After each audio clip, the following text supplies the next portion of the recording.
안녕하세요.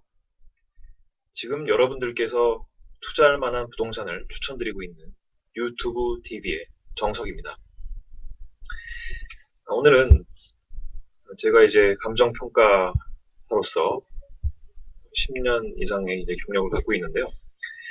감정평가사를 잘 이용하는 방법에 대해서 몇 가지 팁을 드리고자 이 영상을 찍게 됐습니다. 개인이 사실 감정평가사를 만날 일은 그렇게 많지 않죠.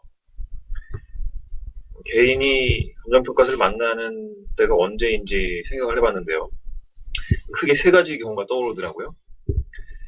첫 번째, 개인이 이제 절세 목적으로 감정평가를 의뢰할 때가 있을 겁니다.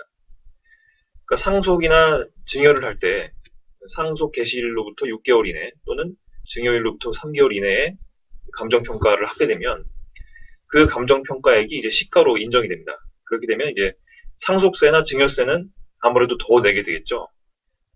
그 감정평가를 만약에 안 하게 되면은 기준 시가나 개별 공시지가 이런 걸로 그 상속세나 증여세를 내기 때문에 아무래도 적게 내게 되지만 감정평가를 하게 되면 시가로 평가를 하기 때문에 상속세나 증여세나 더 내게 됩니다. 일반적으로요. 다만 이렇게 감정평가를 하는 경우도 있습니다. 그렇게 할 때가 유리할 때도 있어요. 그 어떤 경우냐면 그 상속이나 증여를 받아서 이제 나중에 양도를 할 때, 매도를 할 때 양도소득세가 이제 붙잖아요. 그러면 이제 양도소득세를 이제 절세할 수 있습니다. 그러니까 상속이나 증여를 받을 때 이제 감정평가를 시가로 해두면 그 시점에 시가하고 또 양도 당시에 시가하고 차이가 얼마 안 날 거 아니에요. 그러니까 양도 차익이 적으니까 양도소득세를 낼 게 별로 없게 되죠. 그러니까 다시 한번 이렇게 정리하면 감정평가를 상속 증여 당시에 받으면은 상속 증여세는 늘어나지만 양도소득세는 줄일 수 있다. 그래서 취사 선택을 하면은 절세를 할 수가 있는 것이죠. 어쨌든 그 개인이 이제 절세 목적으로 감정평가를 하는 경우가 있습니다. 이럴 때 우리가 어떻게 좀 더 나한테 맞는 그런 감정평가 결과를 얻고 또 어떻게 좀 더 감정평가 수수료도 절약하고 그럴 수 있을까요? 예, 사실 뭐 아파트 같은 경우는 누가 감정평가 하더라도 사실 거의 동일한 결과가 나올 겁니다. 그리고 대도시 내에 전형적인 주택이나 전형적인 건물 이런 것들도 사실 누가 감정평가 하든지 간에 감정평가 가액은 사실 거의 동일하게 나올 거예요. 그렇다고 하더라도 감정평가사가 보기에 따라서 조금의 차이는 있을 수 있습니다. 그래서 조금이라도 더 내 마음에 드는 감정평가액을 얻어내려면 이제 여러 감정평가사들에게 뭐 견적 비슷한 걸 한번 내보는 거죠. 내 부동산이 이게 있는데 얼마에 감정해 줄 수 있습니까? 이렇게 예상 감정가액을 문의해 볼 수가 있습니다. 보는 시각에 따라서 편차가 큰 뭐 토지라든지 이런 거는 사실 더더욱 이렇게 견적 비슷한 것을 꼭 받을 필요가 있습니다. 자, 그러면 어디에서 우리가 견적 비슷한 것을 받을 수 있을까요? 이제 화면을 보시게 되면 화면을 보시면서 이제 설명을 드리겠습니다. 자, 여기 한국감정평가사협회 웹사이트입니다.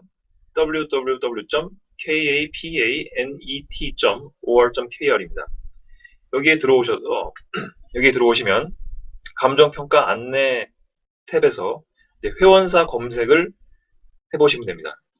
회원사 검색으로 가시면 여기 법인 및 사무소 검색이라고 나오죠.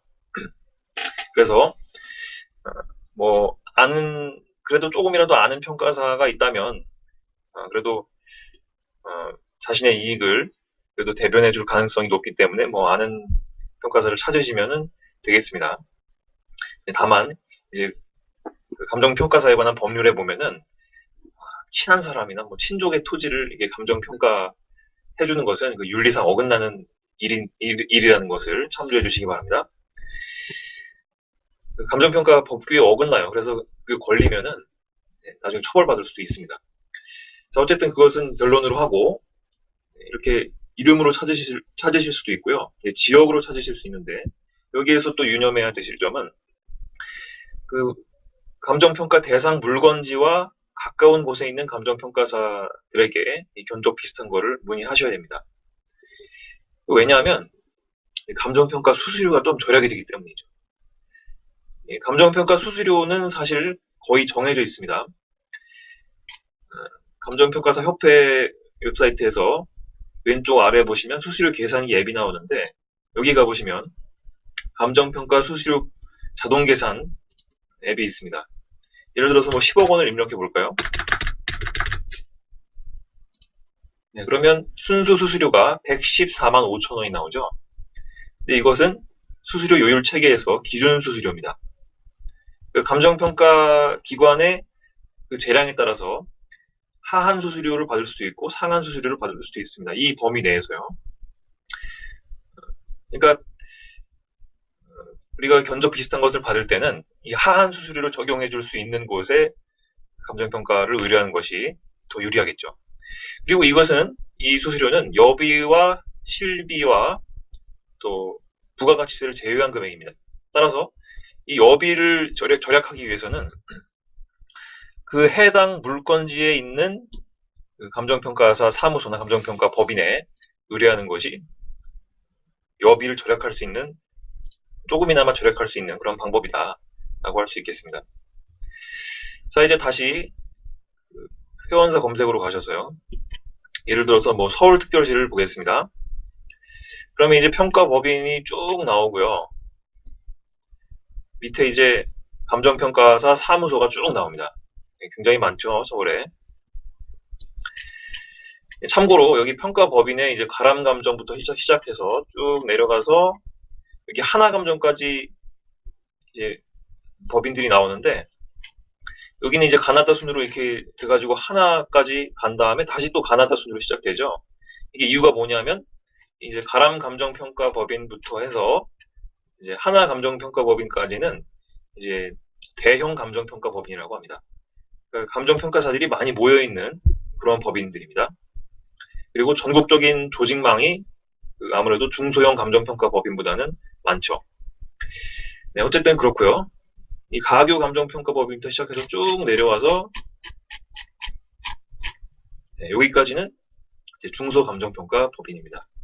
이제 감정평가사가 모여있는데 그 모여있는 숫자가 대형법인보다는 적은 그런 법인들입니다. 그리고 밑에는 이제 감정평가사 사무소들이 쭉 나와 있어요. 여기는 이제 대개 다 감정평가사 혼자 운영하는 곳이 많고요. 2명이나 3명이 모여서 합동사무소를 운영하는 경우도 있습니다. 자, 이 중에서 이제 자기가 마음에 드는 곳에서, 자기가 마음에 드는 곳, 뭐, 두세 군데, 또 서너 군데 이렇게 골라서 연락을 해보는 겁니다. 내 부동산이 이러이러한 곳에 있는데, 집원하고 자기 부동산 소재지를 줘야죠. 감정평가액을 얼마까지 해줄 수 있겠습니까? 그리고 수수료는 순수 수수료가 얼마 정도 나오겠습니까? 이런 거를 문의를 해볼 수가 있는 겁니다. 자, 그런데 여기 법인들도 많고 사무소들도 많고, 그런데 어떤 기준으로 선택을 해야 될까요? 네, 뭐 물론 자기 마음입니다만은, 이렇게 사무소를 클릭해 보시면은 이게 그 이름을 보실 수가 있습니다. 평가사 이름. 그리고 이것을 클릭하시면은 그 사진을 보실 수가 있어요.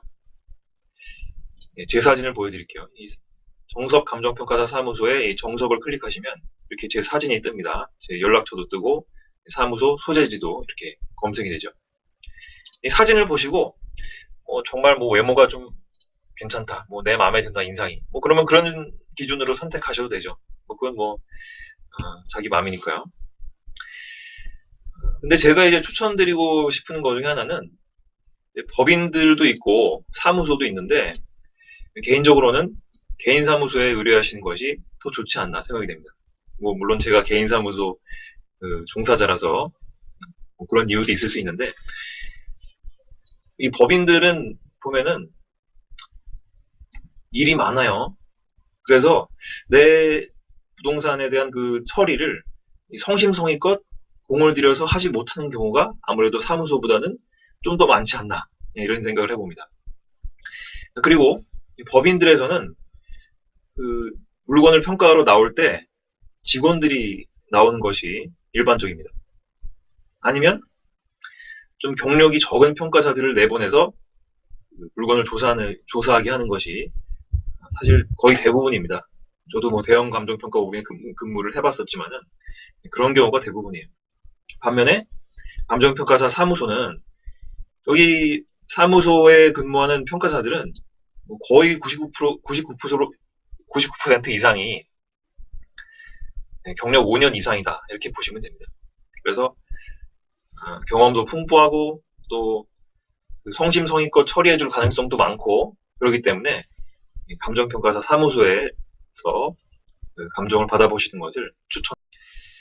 자, 이렇게 감정평가사를 이용하는 방법에 대해서 일단 한 가지 생각해 봤는데요. 개인이 절세 목적으로 감정평가사를 이용할 때 어떤 점에 유의해야 되는지 팁을 말씀드렸습니다. 이제 보너스로 두 가지 더 말씀드릴 텐데요. 한 가지는 이제 보상을 받을 때 감정평가사가 이제 내가 소유하고 있는 이 부동산을 평가로 나올 거 아닙니까?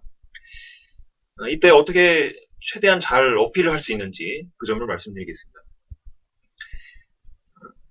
내 부동산이 뭐 이를테면 재개발 구역에 있는 다세대 주택이다 라고 합시다. 네, 뭐 내 부동산이 어느 지역에 위치해 있고 뭐 이 지역의 전망이 어떻고 이런 거는 사실 이야기할 필요가 없어요. 이런 거는 감정평가사들도 다 잘 조사하기 때문에 뭐 그런 것까지 굳이 이야기할 필요가 없습니다. 감정평가사는 이제 여러 물건을 조사해야 되기 때문에 요점만 빨리 이렇게 듣는 것을 좋아하죠. 그래서 그렇게 구구절절히 이야기하기보다는 자기의 부동산이, 자기 물건이 다른 집에 비해서 어떤 점이 특출나게 좋은지 장점을 이렇게 잘 살려서 이야기하는 것이 좋습니다. 그리고 자기 그 집이 정말 얼마 전에 많은 돈을 들여서 수리를 했다, 이런 점은 적극적으로 이야기를 해주시는 것이 좋습니다.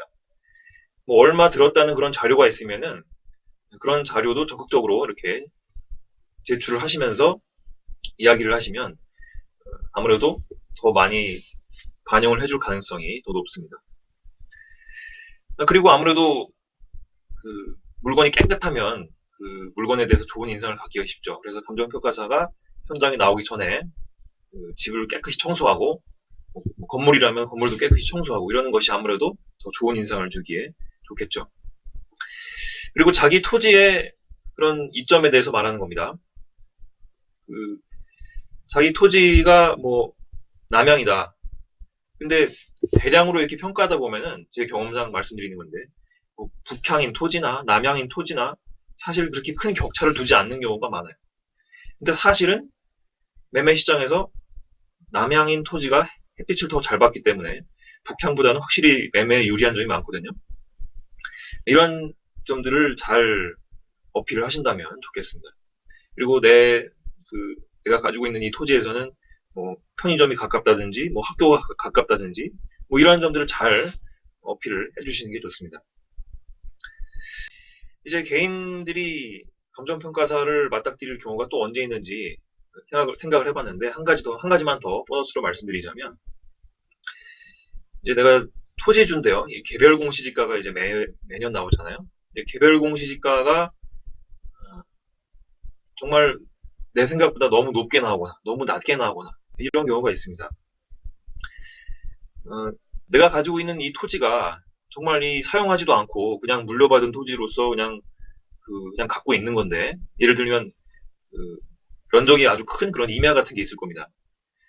그런 거는 사실 갖고 있으면 어디 써먹을 데가 별로 없죠. 그냥 세금만 내고 있을 뿐이죠. 그래서 가급적이면은 공시지가가 낮은 게 좋을 겁니다. 근데 내 생각보다 이게 너무 높다. 어떻게 감정평가사에게 어필을 할 수 있을까요? 형평성에 안 맞는 그런 개별 공시지가를 찾아내서 감정평가사에게 어필을 하는 방법이 있습니다. 그러니까 예를 들어서 내 토지가 그 면적이 굉장히 큰 임야예요. 근데 도로에는 접해 있습니다. 근데 바로 옆에 어떤 임야가 있는데 이거는 도로에서는 가까운데 도로에 접해 있지 않다는 이유로 이게 맹지로 돼 있어요. 그래서 조그만 임야고 개발 가능성도 이게 더 큰데 맹지라는 이유로 개별 공시지가가 더 낮다. 뭐 이런 경우가 있을 수 있죠. 사실 실제로 매매되기는 이 면적이 큰 임야가 훨씬 더 불리할 겁니다. 그래서 이 주변 토지들의 개별 공시지가를 조회해 보셔서 이 형평성이 맞나 안 맞나를 한번 조사를 해 보시는 겁니다. 그래서 내 공시지가가 너무 낮다 또는 너무 높다 이렇게 주장을 하시면 받아들여질 가능성이 훨씬 크죠.